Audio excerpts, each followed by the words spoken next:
할렐루야. 하라라 까꿍. 새벽에 여러분들의 얼굴을 보면 너무 행복합니다. 제가 몇 시에 일어났을까요? 1시 반.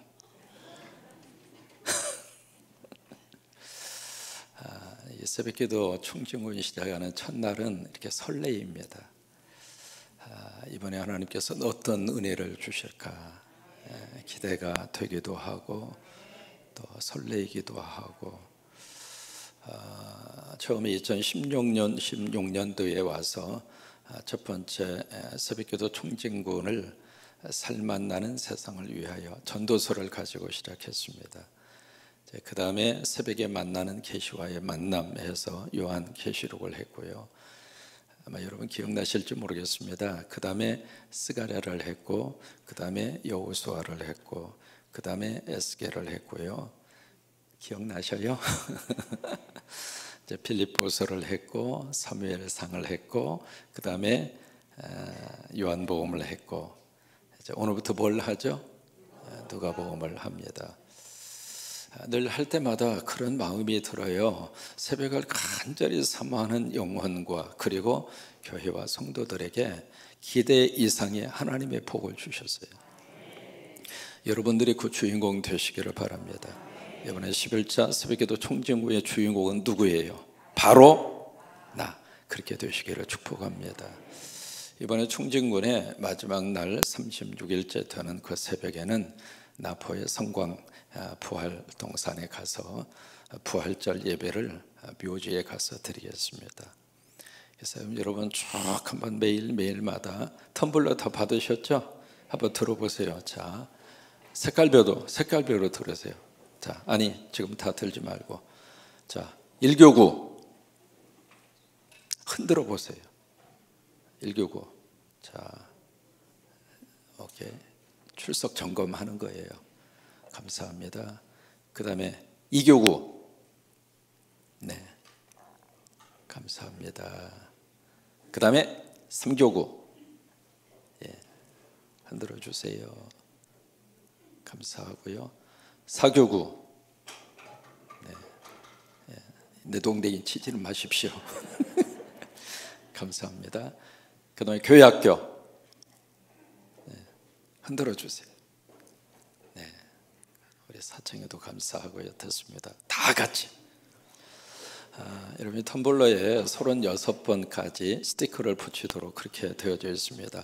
내일 새벽부터는 여기다가 뜨뜻한 물을 꼭 담아 가지고 오셔서 아침에 일어나셔서 꼭 하셔야 될 일이 있어요. 기저귀를 딱 켜면서 아멘 하시고 물 마시세요.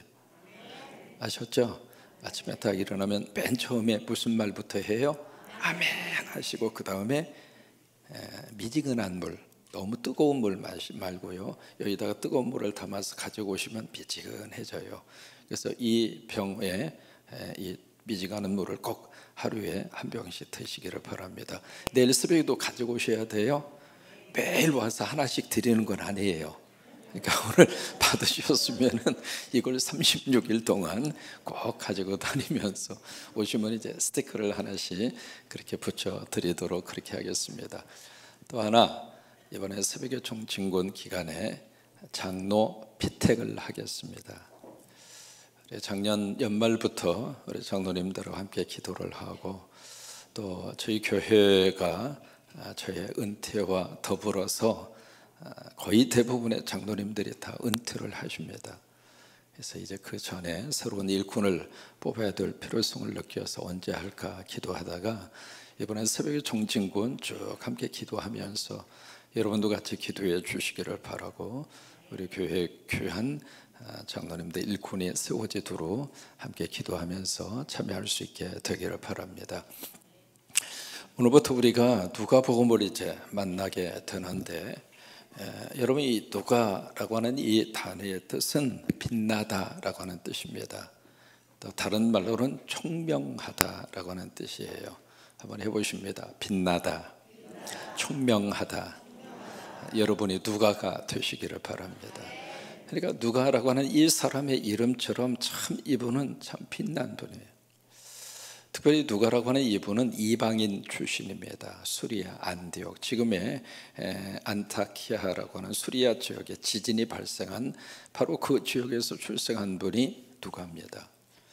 그러니까 헬라인이었다 그 말이잖아요. 그런데 이방인으로서 성경 전체에 성경을 쓴 사람이 몇 사람이냐면 몇 명이나 될 것 같아요? 성경 창세기부터 요한계시록까지 성경 전체를 쭉 기록한 분이 몇 사람이나 될까요? 앞에 보시면 답이 나옵니다. 4명이 아니라 40명입니다. 그러니까 40명의 사람을 동원을 해서 하나님이 이 말씀을 기록을 하게 하셨는데, 그래서 이 역사가요, 성경에 처음에 기록이 된 성경하고 가장 마지막에 기록이 된 성경하고 1400년의 역사의 간격이 있습니다. 그 긴 역사의 간격 속에서도 하나의 주제를 가지고 말씀이 이어져 가도록 성령님이 역사하신 것이죠. 근데 40명의 하나님의 사람들을 통해서 말씀을 기록을 하는데, 그 중에 이방인 가운데 유일하게 하나님의 말씀을 기록하도록 쓰임받은 사람이 누구일까요? 누가입니다. 그러니까 이 사람의 이름처럼 참 빛나게 하나님이 그의 삶을 들어 쓰셨어요. 우리가 성경에 특히 이제 신약 성경 속에 가장 신약 성경을 많이 쓴 사람이 누구일까요? 이렇게 물으면 우리가 답할 수 있는 사람이 있습니다. 바자로 시작합니다. 바울입니다. 그런데 바울보다도 분량의 면에 있어서 가장 긴 분량의 성경을 쓴 사람은 누구일까요?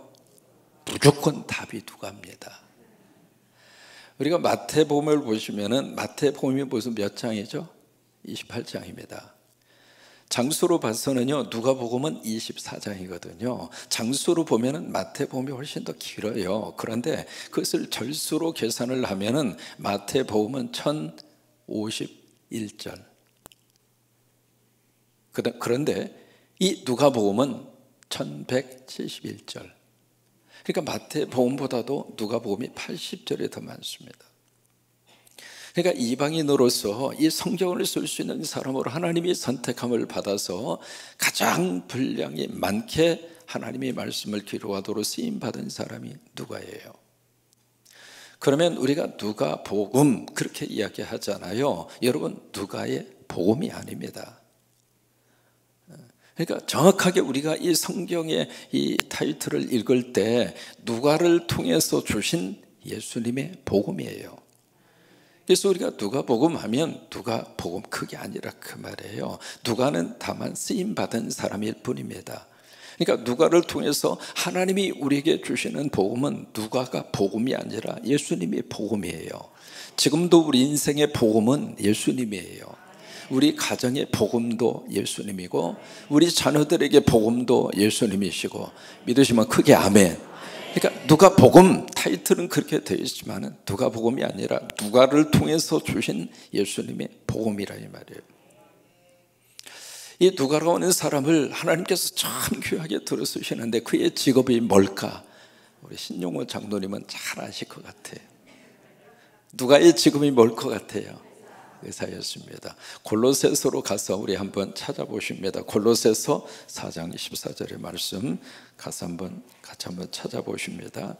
골로새서 4장 14절의 말씀. 네. 빌립보서 다음에 골로새서 4장 14절의 말씀 우리 같이 찾으셨으면 같이 한번 읽습니다. 사랑받는 의사 누가와 또 데마가 너희에게 문안하느니라. 여기에 사랑받는 의사, 우리말에는 그렇게 되어 있습니다. 근데 영어 번역에 보시면 our dear friend, 우리들이 사랑하는 친구라 그 말이에요. 그러니까 이 누가하고 바울과 같이 선교팀을 이루는 이들의 관계가 얼마나 끈끈했는가, 이제 그것을 우리가 여기서 볼 수 있는데, 이 누가를 딱 표현을 하면서 우리말 성경에 사랑받는 누가라. 여러분, 이 사랑받는 누가처럼 여러분이 하나님의 사랑을 받으시고 사람의 사랑을 받으시고 이게 사랑받는 누가, 근데 그 누가가 직업이 뭔가 의사라 이 말이에요. 그러니까 이 수리아 안디옥에서 바울의 전도를 통해서 예수 믿은 다음에 이 누가는 자기가 가지고 있는 의학적인 모든 그 지식과 의료의 그런 학문을 가지고 누구를 섬겼는가? 바울을 섬겼어요. 바울이라는 사람은요, 이게 평생 이렇게 살면서 그 몸에 수없이 많은 질병을 가지고 살았거든요. 걸어다니는 종합병원이 누가예요. 근데 그 누가를 이 사역을 할 수 있도록 옆에서 치료적인 면에 있어서 돌본 사람이 누구? 참 귀한 분이죠. 이제 그런 사역을 쭉 감당한 분이 이 누가인데, 이 누가를 통해서 하나님이 복음서를 그렇게 쓰게 하시거든요. 우리가 그런 질문을 한번 해볼 수 있습니다. 어떻게 복음서인데 복음서를 4권이나 주었느냐고, 복잡하게. 우리 복음서 한번 같이 한번 고백 한번 해보실까요? 마태복음, 마가복음, 누가복음, 요한복음. 왜 이렇게 거의 비슷한 내용도 많고 중복되는 내용도 많은데 왜 이렇게 복음서를 4권씩이나 우리에게 주셨을까? 여러분, 그 복음서를 이 하나님의 귀한 종들을 통해서 복음서를 기록하면서 그들을 머릿속에 염두에 두고 쓴 대상이 달라요. 마태복음은 유대인이 대상입니다. 그래서 마태복음에 보시면 구약 성경 인용이 굉장히 많아요. 왜? 유대인들이 율법과 구약 성경을 잘 알고 있으니까. 그 다음에 마가복음 같은 경우에는 어디를 대상으로 썼는가? 로마에 있는 사람들, 그들을 대상으로 쓴 것이 마가복음이에요. 이 누가복음은 누구를 대상으로 했는가? 이방인입니다. 그러니까 이방인이 이 성경을 썼기 때문에 유대인이 아닌 사람의 입장에서 복음서를 우리에게 기록해 준 거예요. 그 다음에 요한복음은 전체 인류를 대상으로. 그래서 이제 각 복음서마다 복음서를 기록하고 있는 타켓이 달라요. 그 대상자가 다르다 그 말이에요. 우리가 그 이해를 가지고 우리 1절로 가서 누가복음 속으로 함께 빠져 들어가겠습니다. 자, 1장 1절 같이 읽겠습니다. 시작. 우리 중에 이루어진 사실에 대하여. 여기 우리라고 하는 단어가 나옵니다. 우리가 누구일까? 여기 우리라고 하는 이 단어 속에서 구체적으로 우리가 누구일까 정확하게 몰라요. 그런데 우리가 어떤 사람들인가? 그 다음에 보시면 우리 중에 이루어진 무엇에 대해서, 사실에 대해서. 여러분, 이게 누가복음의 아주 중요한 누가를 이해하는 키포인트입니다. 여기 그냥 사실이 아니라 어떤 사실이에요?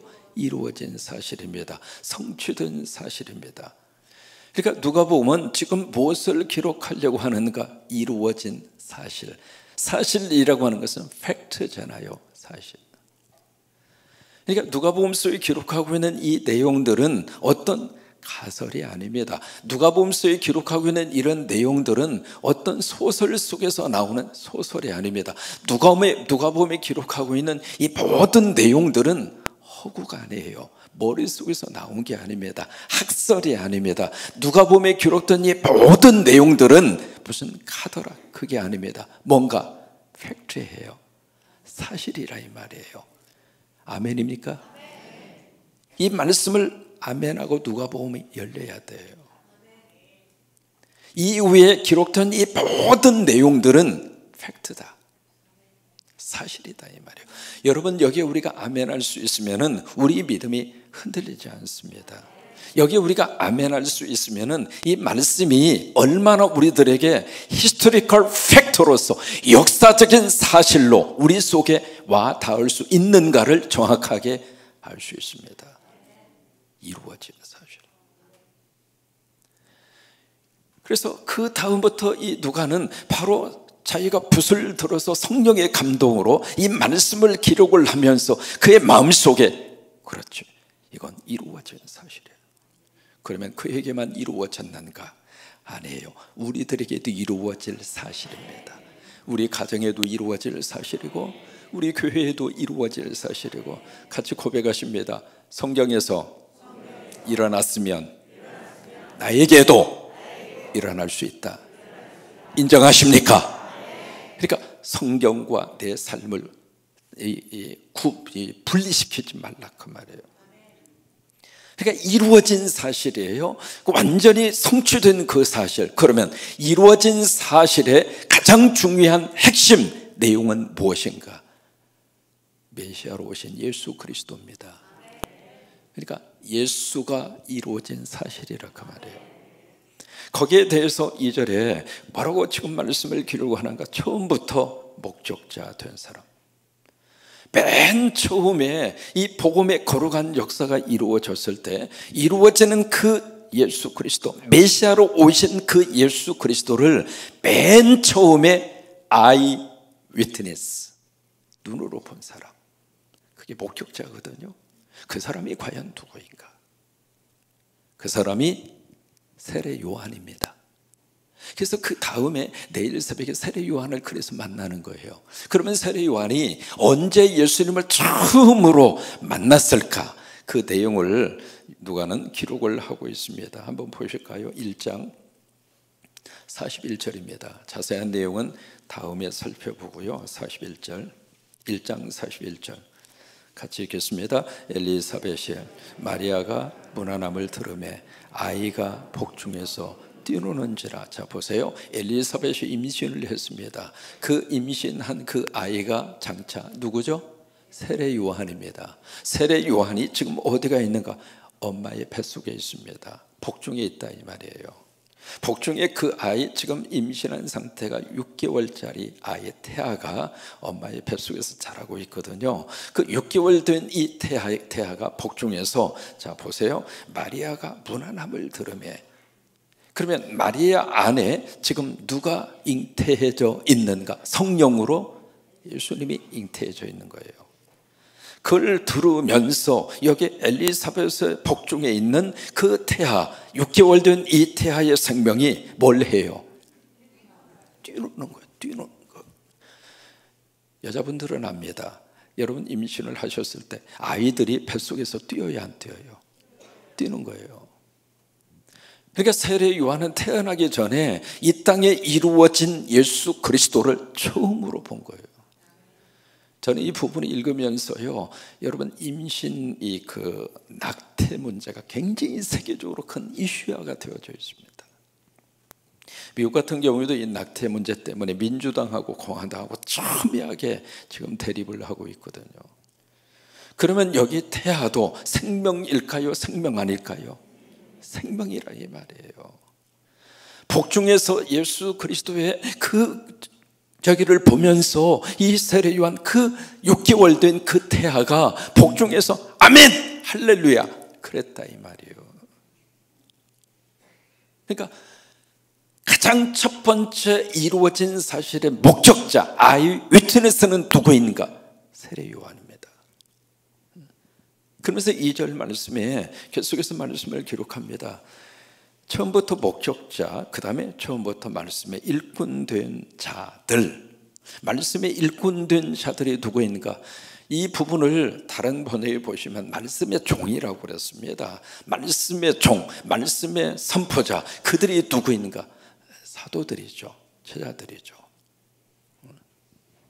그러니까 말씀을 증거하고 말씀을 선포한 그들을 통해서 그 다음에 2절에 있는 말씀대로 그대로 그 내력을 전하여 준 그대로, 그러니까 이들이 이것을 처음, 그 복음 자체를 이들이 처음으로 받은 게 아니라 누군가를 통해서 전해 받은 거예요. 이게 믿음의 대가 그 다음 때로 이어져야 할 가장 중요한 이유가 바로 그겁니다. 우리 대에서 끝나지 말고 하나님의 말씀이 나를 통해서 자녀들에게 전해지고, 성광교회를 통해서 또 다른 교회로 전해지고, 강대성에 있을 때마다 저는 93개 산림교회를 함께 예배 인도하는 심정으로 섭니다. 그러니까 받은 것이 그 다음 때로 이어지는 거예요. 여러분들의 믿음이 우리 자녀들에게 더 귀하게 이어지기를 축복합니다. 그래서 나보다도 우리 자녀들이 더 복을 받게 하시고, 나보다 우리 자녀들이 더 하나님 앞에 쓰임을 받게 하시고, 그게 하나님의 거룩한 역사잖아요. 그래서 여기에 그대로 전하여 준 그대로 내력을 저술하려고 붓을 든 사람이 많았다 이 말이에요. 그 중에 대표적인 사람이 누구인가? 마태와 마가입니다. 누가는 그 뒤에 쓰여졌어요. 아니, 요한복음은 그 뒤에 쓰여졌어요. 그러니까 이 누가가 이것을 가지고 말씀을 기록하기 전에 먼저 붓을 들어서 쓴 사람은 마태와 누가예요.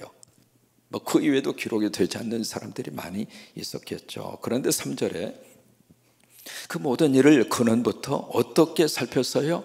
자세히. 이게 이제 누가복음의 특징이에요. 자세히 미루어 살핀 나도. 그 다음에 한 사람의 이름이 기록이 됩니다. 데오빌로. 그 각하에게 그 다음에 어떻게 썼는가? 차례대로. 여기에 두 가지 단어가 나오거든요. 여기에 두 가지 단어, 두가가 쓰면서 첫째는 내가 자세히, 그 다음에 어떻게? 차례대로. 이게 누가복음의 특징입니다. 이 누가라고 하는 사람은 직업 자체가 의사잖아요. 의사는요, 신장도님 딱 보십니다만은 참 꼼꼼해요. 어제 서울 가셨거든요. 가셨다가 새벽에 오겠나 싶었더니 제 방에 쑥 들어오세요. 그랬더니 그러면 그렇지. 아주 세밀하세요. 왜? 의사의 직업 자체가 그래요. 굉장히 과학적이고요, 논리적이고요. 그렇지 않으면은 의사라고 하는 이 직업을 하기가 어렵잖아요. 이 성형외과 하시는 분을 옆에서 자세히 보니까 이게 성형 수술을 하시는 분들은 1mm가 뭡니까? 그것까지라도 아주 신경을 써서 꿰매고 수술을 하시는 분들이기 때문에 옆에서 지켜보면 성격 자체가 그대로 드러나요. 누가 그러는 사람이 의사라고 하는 직업을 가지고 있었기 때문에 이 보험서를 쓸 때에도 그냥 꽁충꽁충 그렇게 쓴 것이 아니라 마가복음 같은 경우에는 뭉뚱그려서 썼어요. 마가 같은 경우에는요, 뭐 이렇게 자세히 이렇게 풀어 쓰거나 그렇지 않아요. 마가복음을 여러분 읽으시면은 마치 요약본 같아요. 그게 마가복음이라면 누가 같은 경우는 그렇게 쓰지 않았습니다.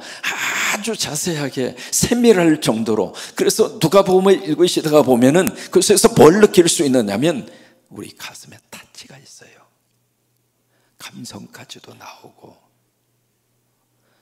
그리고 기승전결이 아주 뚜렷해요. 자세하게 기록을 한 거예요. 자세히 기록을 하다가 보니까 여러분 1장만 하더라도 몇 절까지 쭉 기록을 했느냐면 한번 보세요. 몇 절까지 기록을 했어요? 80절이에요. 80절. 한 장이 80절이에요.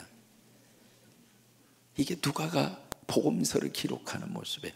하나님이 우리를 들어서실 때 우리의 그릇대로 쓰시는 거예요. 그러니까 우리 자녀들이 믿음 안에서 큰 그릇을 갖기를 위하여 우리가 기도하고 축복해요. 왜요? 그 그릇만큼 하나님이 쓰시니까. 누가가 이 복음서를 쓸 때 어떻게 쓰는가 자세히 써요. 또 하나 차례대로 씁니다. 차례대로 쓰는데 여기에 지금 한 대상이 나옵니다. 그 대상의 이름이 누구냐면 데오빌로라고 하는 사람. 누가가 또 한 권의 성경을 쓰죠. 그 성경이 사도행전입니다. 거기에서도 데오빌로라고 하는 이름이 나옵니다. 이 데오빌로라고 하는 이름, 이 이름 속에 어떤 의미를 담고 있는가? 여기에 두 단어의 합성어거든요. 이 데오라고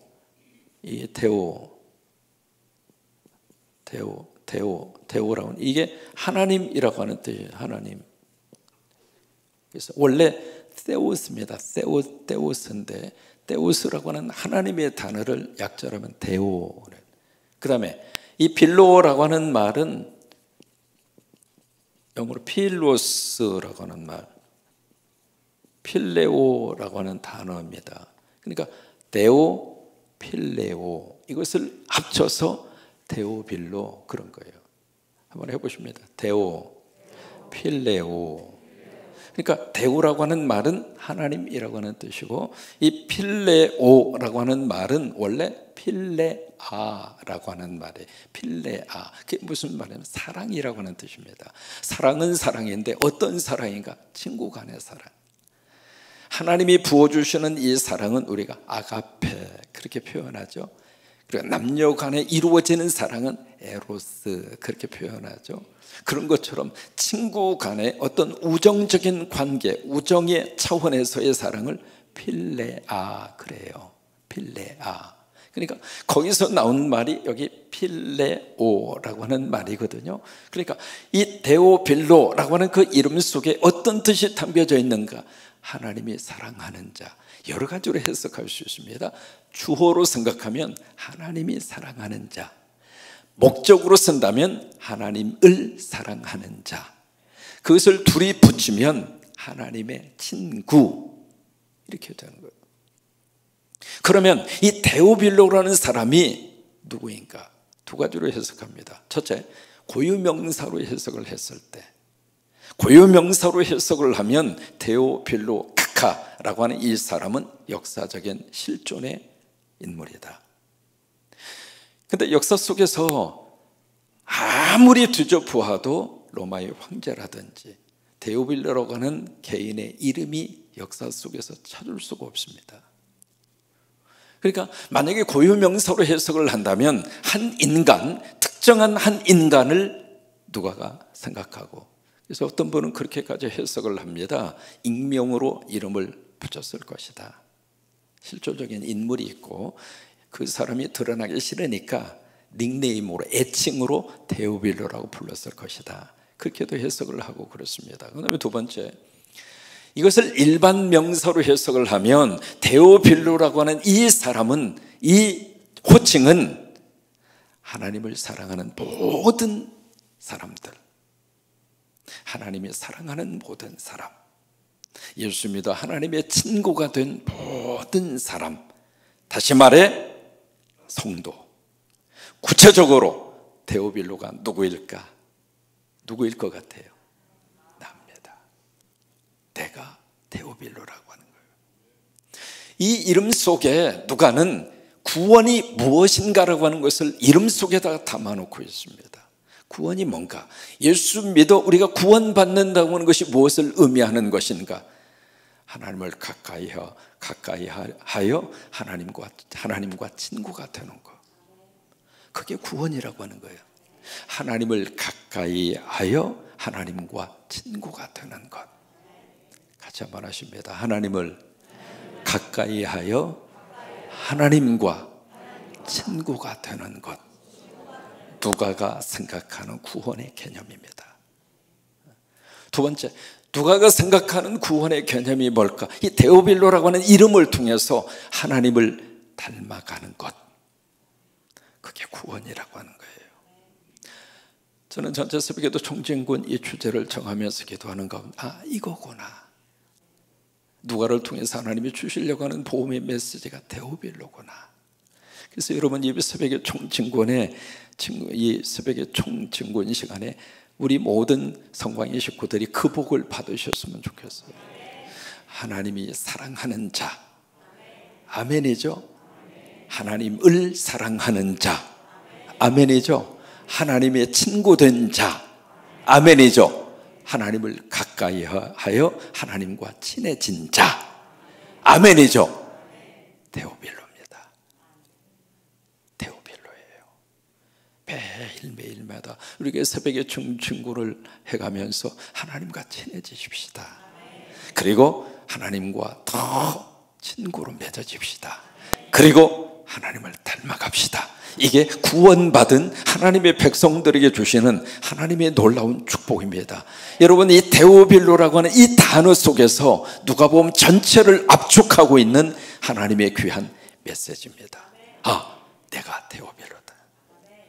세상 앞에 살면서 이런 일 저런 일, 이런 사정 저런 사정 다 겪으면서 살아요. 우리가 짤막한 인생을 살다가 가는데 그 짧은 인생 가운데 예기치 못한 일과 사건 수도 없이 많아요. 세월 지나 나이 들어가면서 더 연세가 들어가면 들어갈수록 묘하게 사람이 더 고독해지고, 나도 모르게 어느 날 갑자기 거울에 비친 내 모습을 보면서 언제 이렇게 세월이 이렇게 지났는가. 아이들이 북적될 때에는 그 맛으로 가정을 이룩하며 부모 노릇하고 살았지만 아이들 다 떠내보내고 나면 빙그렇게 턱 남아있는 그 속에서 참 우리 가슴을 무엇으로 채울까? 뭘로 우리가 채우면서 우리 남은 인생을 살까? 그런 질문과 그런 마음의 생각이 울컥울컥 들 때가 있어요. 하나님 우리에게 말씀하십니다. 너는 나의 데오빌로다. 저는 이 말씀이 너무 위로가 돼요. 난 너의 친구다. 네가 나를 가까이 하는 것만큼 나는 너를 가까이 할 것이고, 내가 너를 사랑하는 대오, 하나님이 사랑하는 자 바로 너고, 나의 친구 바로 너다. 여러분, 이번에 새벽 종신군의 이 데오빌로의 복을 다 받아 누리시기를 주의 이름으로 축원합니다. 그러면서 데오빌로 가카에게, 사도행전에서는 그냥 데오빌로라 그랬어요. 여기는 가카라고 하는 존칭어를 썼잖아요. 그래서 이제 두 군데에서 딱 두 번 나오는데, 사도행전에서는 데오빌로여 그렇게 나오고, 누가복음에서는 데오빌로 가카 그렇게 나오는 거에 약간의 차이가 있습니다. 그러면서 4절 말씀에 같이 한번 고백합니다. 4절 시작. 이는 각하가 알고 있는 바를 더 확실하게 하려 함이로다. 아멘. 이번에 누가복음 이 강해를 쭉 함께 같이 들어가면서 여러분이 알고 있는 것을 더 확실하게, 그러니까 이게요 덧셈의 복입니다. 믿음이 있으면은 그 위에다가 믿음을 더하시더라고요. 복이 있으면은 그 위에다가 복을 더하시더라고요. 은혜가 있으면 그 은혜 위에다가 은혜를 더해 주시더라고요. 이게 누가복음이 주시는 놀라운 하나님의 축복이에요. 그래요, 여러분들이 알고 있는 것을 더 확실하게, 정확하게, 그러면서도 이것이 이루어진 사실이라고 한 것, 그것을 더 강하게 붙드는 이번에 새벽의 종진군, 새벽에 만나는 누가복음 강해의 역사가 이루어지게 되기를 바랍니다. 기대합니다. 매일 새벽마다 하나님이 은혜 주실 것이고, 하나님께서 여러분과 동행하실 것이고, 제가 최선을 다해서 기도하며 말씀을 준비하겠습니다. 여러분도 최선을 다해서 그 자리를 지켜주시고, 텀블러에 하나씩 하나씩, 혼자 사기가 어려우시니까 새벽기도 총징원 동역자를 꼭 여러분 옆에다가 두세요. 지금 옆에 있는 분이 여러분들의 새벽기도 총징원 동역자입니다. 잠깐 살짝 보세요. 사랑하는 마음으로 보세요. 흘겨보지 마시고, 자, 함께 손을 꼭 잡으시면서 나의 동역자입니다. 나의 동역자입니다. 네. 내일 새벽에 꼭 챙겨주시기 바랍니다. 오셨는지 안 오셨는지 출석도 점검하시고 동역자가 되셔서 이 새벽의 종징원, 내가 알고 있는 바를 다 확실하게 붙잡는 이번의 기회가 되셔서 모두가 다 데오빌로의 복을 다 받아 누리는 놀라운 축복이 임하게 되기를 주의 이름으로 축원합니다.